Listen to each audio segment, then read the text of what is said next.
the government will release growth figures for Q3 of FY20 on Friday, and we could finally have some good news.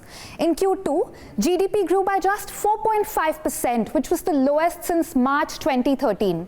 Growth continued to fall for 6 straight quarters, but it's now expected to rise as economists largely believe that the economy may have bottomed out. While official figures will be out only on Friday, GDP is estimated to grow by 4.7% according to median estimates from a Bloomberg poll of 42 economists. GVA is expected to grow at 4.5% compared to 4.3% in Q2.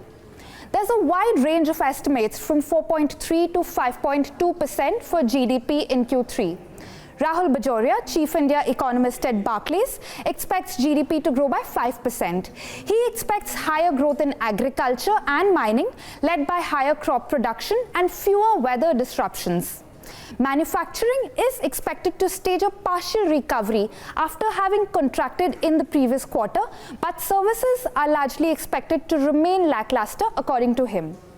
At the other end, Radhika Rao, economist at DBS Bank, also said that manufacturing was marginally better and public services registered a double rise for a second straight quarter. But unseasonal rains earlier are likely to have impacted agricultural production and supplies. She estimates growth at 4.4% for Q3. There's also a chance that growth for the full financial year and for the first 2 quarters of the year will see an upward revision after a steep revision in GDP growth estimates for the preceding year. High-frequency indicators in Q3 remain mixed but continue to show an improvement on a sequential basis. Consumer durables and consumer non-durables weakened in Q3. However, non-oil imports, auto sales, and rail freight continued to contract but at a slower pace in Q3 compared to in Q2.